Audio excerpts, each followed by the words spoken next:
The views and opinions expressed on any program are those of the producers and/or the persons appearing on the program, and do not necessarily reflect the views and opinions of FRC Media, Bristol Community College, or the City of Fall River.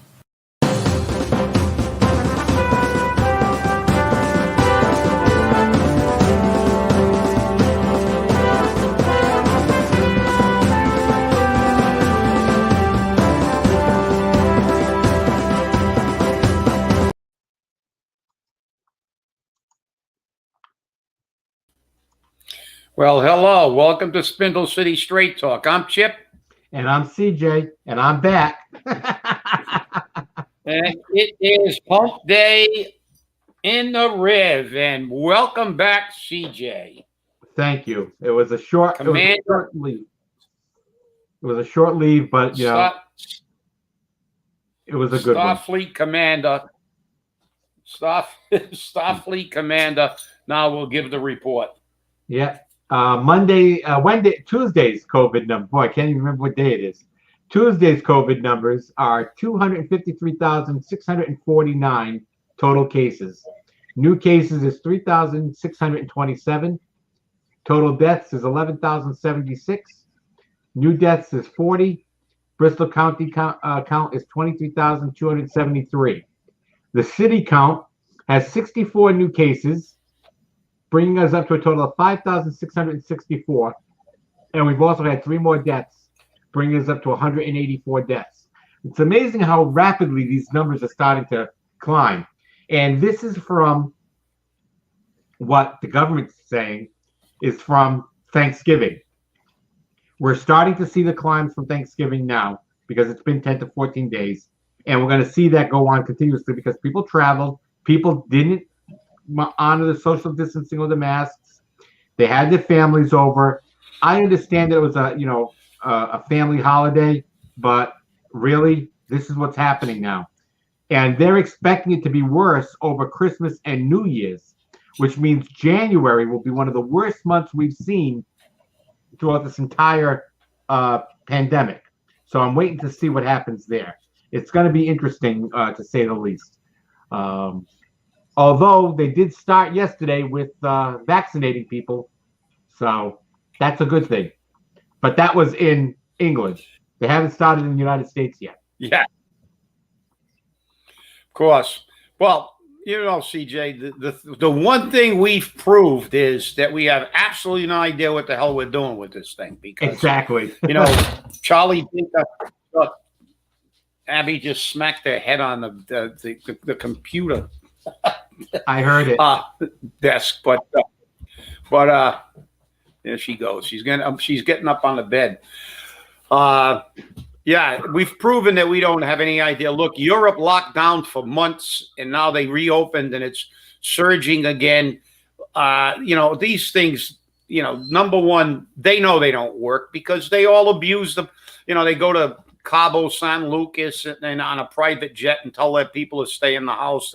They go to the French Laundry. They go anywhere they want and disregard all their rules and you know, they throw these things around but the fact is that, look, people know what they have to do, and if they're not going to do it, well, you know. But what really irritates me is the loss of freedom.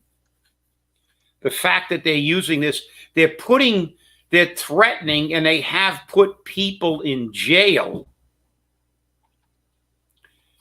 for violating not the law. They say it's a law, but it's not because, you know, the legislature didn't pass it. They put people in jail for having they get 30 days in jail for having a Thanksgiving dinner, but they allow people to riot and loot, and now they got that new idiot DA in L.A. that used to be the DA of San Francisco and ruined it. And I forgot which billionaire gave him millions of dollars to run for DA.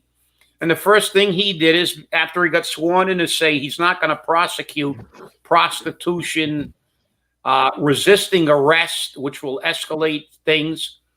The guy's a retard. I don't know what I don't know what world that we have become in this country where the people who make laws and the people who enforce laws and swear an oath to enforce those laws and live by those laws have now thought that those laws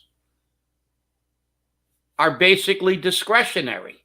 They only have to enforce the laws that they want to enforce, and they only have to abide by the laws that they want to abide by. And everything else, well, the hell with it. I just don't agree with it.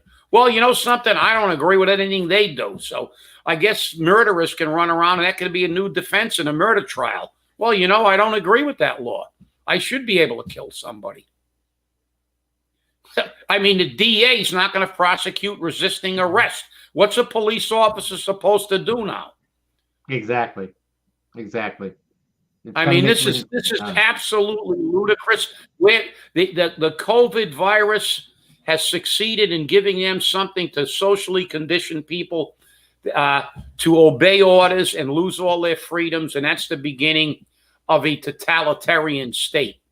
And that's what we're looking at right now. We're looking at turning this country into China, where you better, if you don't do what the government tells you, they put you in a work camp or kill you.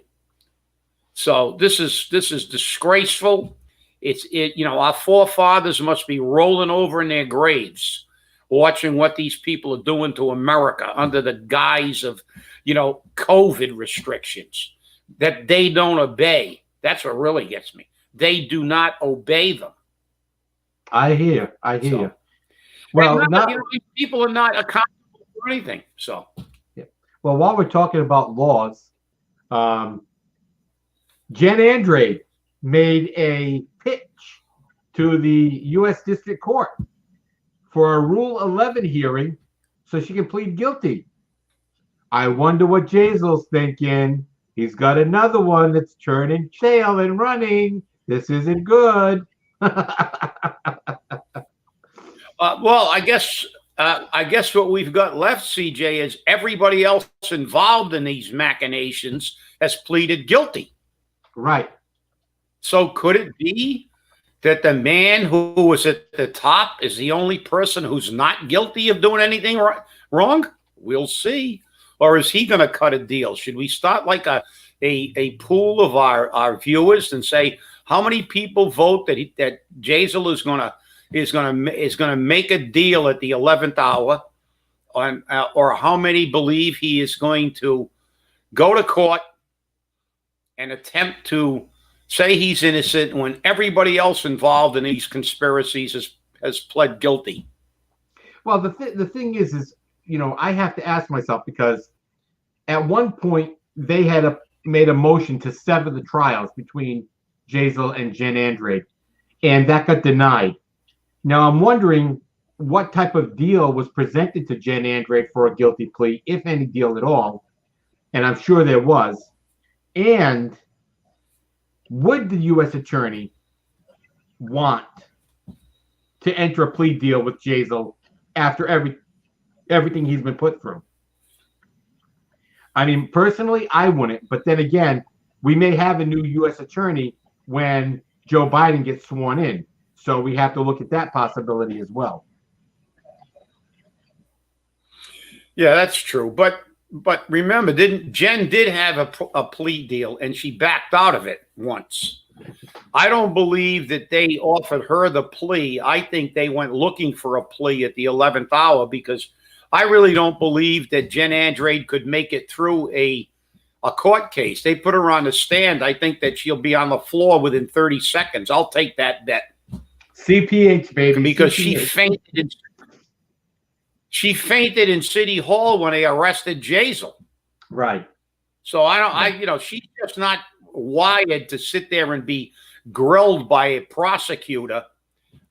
So I really believe that she's totally paranoid about getting on a stand and being cross-examined. And I think that when she finally realized the day of reckoning was at hand, she went back and looked for a plea deal, because she did have one before that she backed out. And I don't think she's getting much on the plea. She may be giving information, as you said, So we'll see. But, this is, it's almost, you have to kind of feel a little, wow, you got to feel a little sad because I guess mayors are the only people, that are held accountable if they're politicians, because look at what all the rest of the politicians are doing. I mean, Ilhan Omar's husband got a bailout of over $650,000 because of the COVID, after he got $2 million from her, siphoned from her campaign for doing campaign consulting. Boy, if that isn't against the law, right? So he gets that. Now we got all these poor mom and pop stores and restaurants going under. People are getting arrested when they're trying to sell a couple of beers and a sandwich to pay their bills and keep a business that they worked their entire life to build open. And these scumbags in Washington, they just do whatever the hell they want and get away with it. There are no consequences. Omar's husband gets $650,000. Why didn't they give that $650,000 to the small restaurants that are going under? Nobody cares. Newsom goes to the French. What do they say? He had a $15,000 bar tab at that dinner at the French Laundry. $15,000 bar tab. So, and while people are suffering, you think they really care?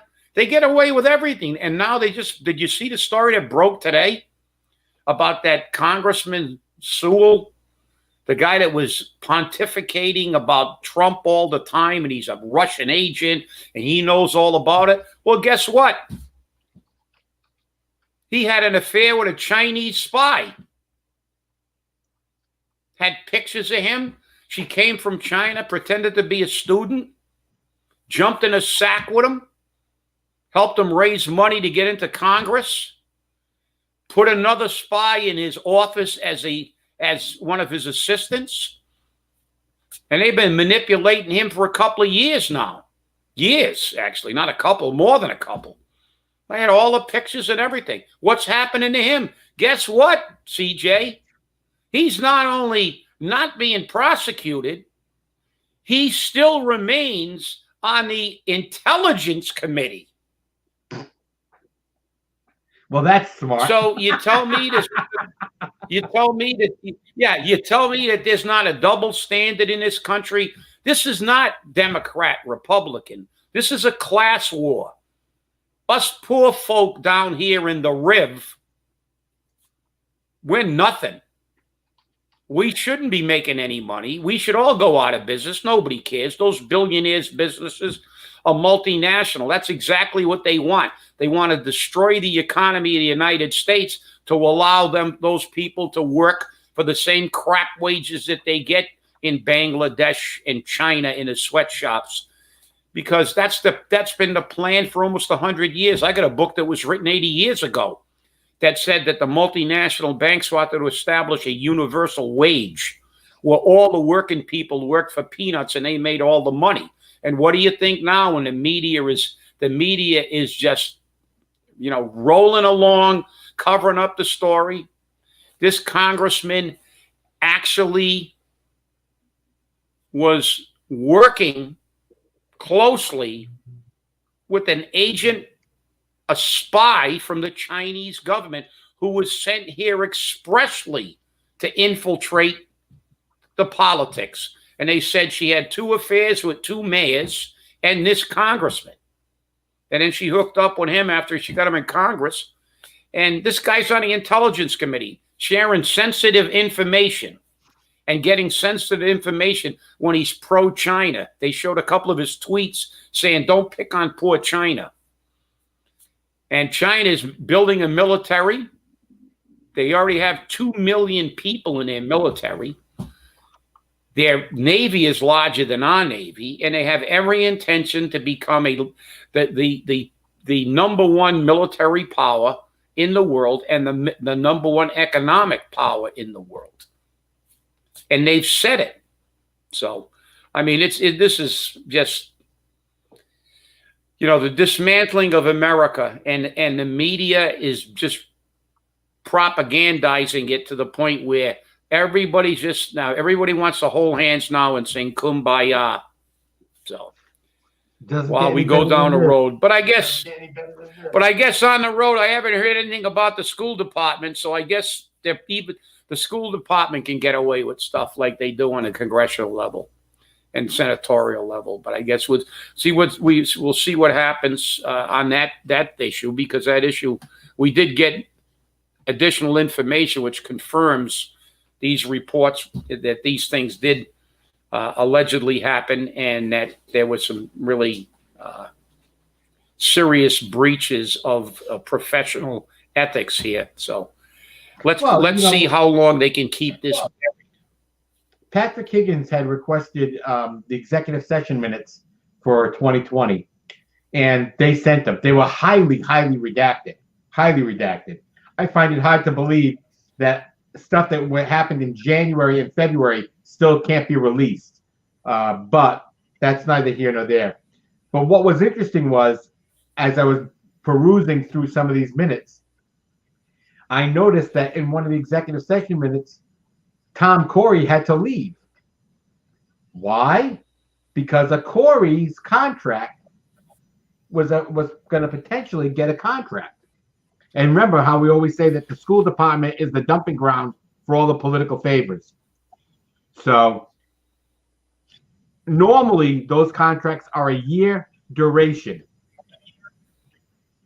But for this particular person, they made it a year and a half because they wanted to be sure that they could spend the entire year working in the position, whereas the other person only got a half a year. So tell me there's not political favoritism there. What would give you that idea, CJ? Nothing at all. Nothing at all. But this is what happens. Well, people don't you're review right. them. And I just hope that those people who made these allegations get lawyers and pursue this. And I hope the Me Too movement and some of these other media stations really push this issue, because, as we said, there's absolutely no excuse to make this a 3-3 and bury these allegations. They are extremely serious in nature, and you saw some of the meat and potatoes of these things. I know you did. And so if they're true, but they have to be investigated, because if they're true, they're extremely damning. And if they're not true, well, we should say okay. But I mean, these are things that would require in my opinion, the termination of the superintendent of schools immediately. How he's still in that office, and they're going to just throw it on the back burner now. Well, it was a tie, so he stays working with this type of allegation. I can't believe it. Fall River is like an alternate universe. I cannot believe in today's day and age, after I saw what they put Kavanaugh through and what they've put so many people through just for the allegation,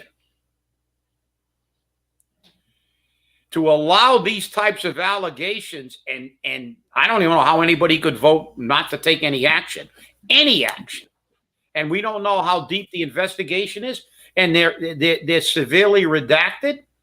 Well, did they have the vote? Did they redact the vote? That's the question, because again, the votes that are in there, if they did resolve the issue, which they obviously have, because they took the vote and it was a no vote, or I should say a tie vote, which means it was a no vote. Therefore, the issue is resolved. Therefore, that information should still be available, not redacted. And I know that Colin Dias had made a request for those records, and the school department denied him access to those records. So we're seeing this consistently from the school department in hiding their actions.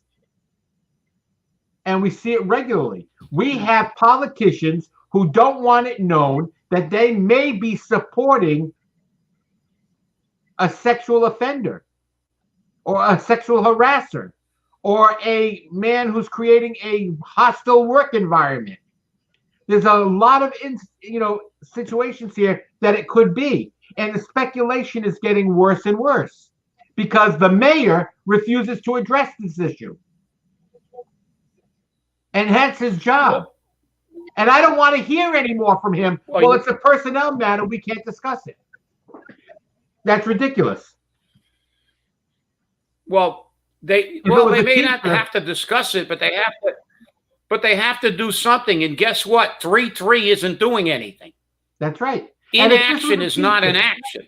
If this was a teacher, inaction is not an action. Right. But if this had been a teacher who was accused of sexual inappropriateness, sexual harassment, creating a hostile work environment, any of those things, they would have been out the door in a heartbeat. They wouldn't even have thought twice about it. They wouldn't even have thought twice about it. They would have suspended him immediately without pay or with pay, whatever the case may have been, and then they would have had a school committee meeting to terminate him. And you and I both know that's what would have happened. But because it's the superintendent, we can't do that. That's bull. We can do it. And we need to address this matter publicly, not behind closed doors. Well, the key is that this is even more. It's more important that we deal with this, because if it was a school teacher, it's bad enough. Obviously, it's bad enough for anybody. And in today's society, where you and I can go to jail for using the wrong pronoun, we have allegations of hostile work environments and attempted sexual pressure by a person who is at the top of the food chain, which makes it worse. That's what makes it worse. This isn't a school teacher who made an inappropriate comment to a student or another teacher. This is the head of the school department, a person who has some people's careers in his hand because he's the boss. And to use that station and that power to harass people in any way, let alone sexually, I mean, that's unbelievably inappropriate for the school committee to leave this at a 3-3. Well, we tried, but we can't agree. The 3 political hacks voted to keep him. And oh, by the way, a couple people got jobs. And we know who was alleged to have voted against any kind of disciplinary action. And we don't even know if these actions were confirmed or denied. Right. Now they can be denied, but what investigation? How deeply was that investigation made? They read the report, they listened to it, and then they made it. This is a kangaroo court, and like you said, they want to cover it up, and they're going to use the Terry Sullivan rule: keep your mouth shut and your head down, and by next month they'll be on a different news cycle. Well, hopefully this isn't going to go away. As I said, if I had a child in a school system, I said at the next school committee meeting, I'd be getting arrested. And I said that on a previous show, because I'm not going to send my child to a school that's run by a superintendent like that.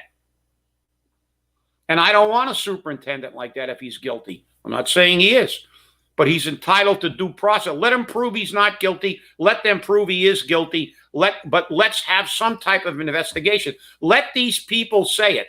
I hope they got lawyers. I hope they sue, and shame on the elected officials on a school committee. Let's have a couple of them come forward and tell the people of Fall River how much real investigation they did into the allegations of abuse of power and sexual harassment.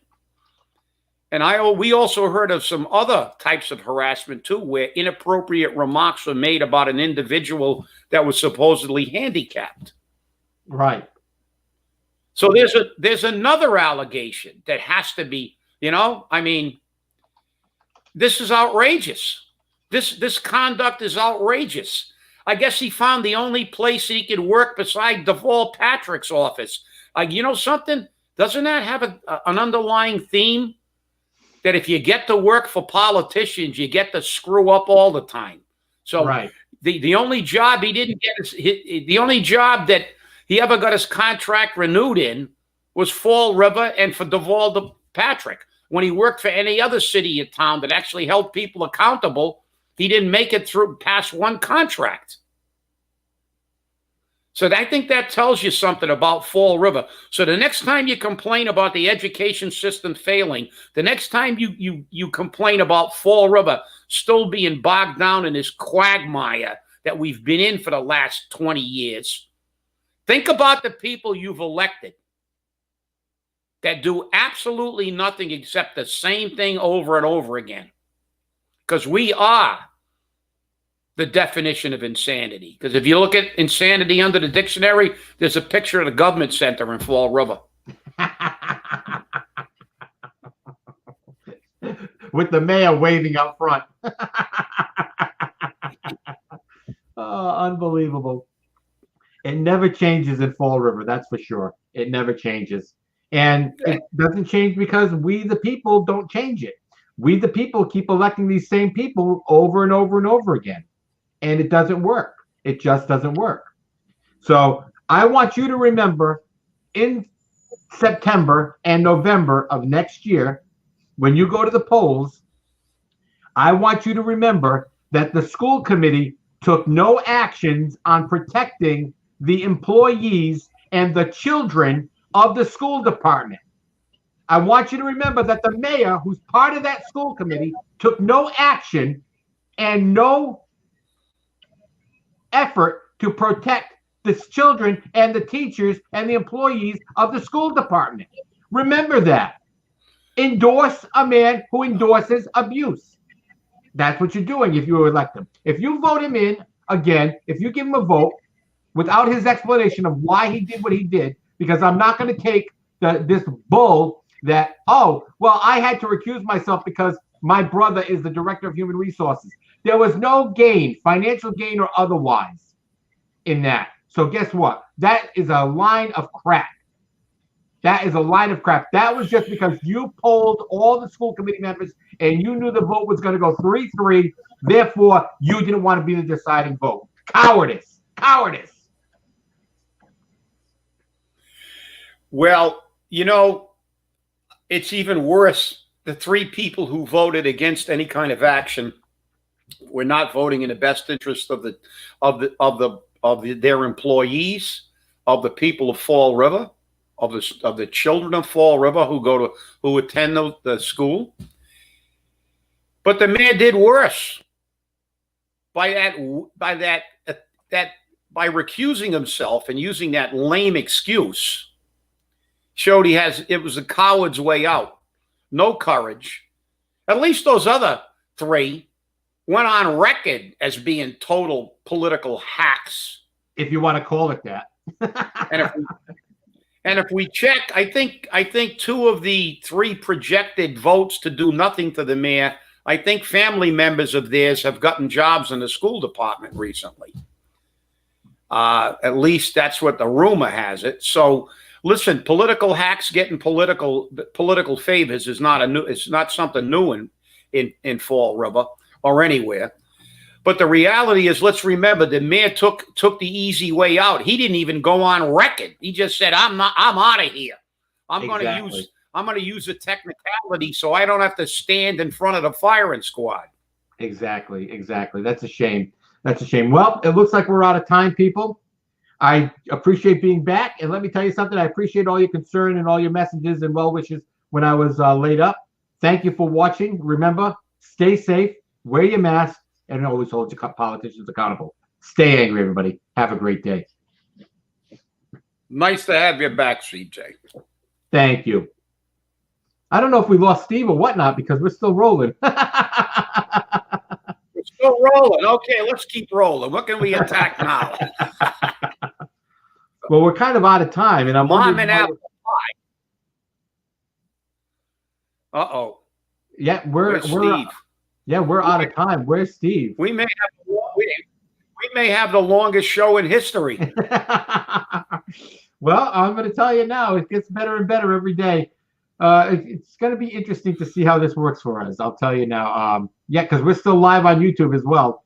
So I'm not sure if they must be having a problem in the studio trying to end our show.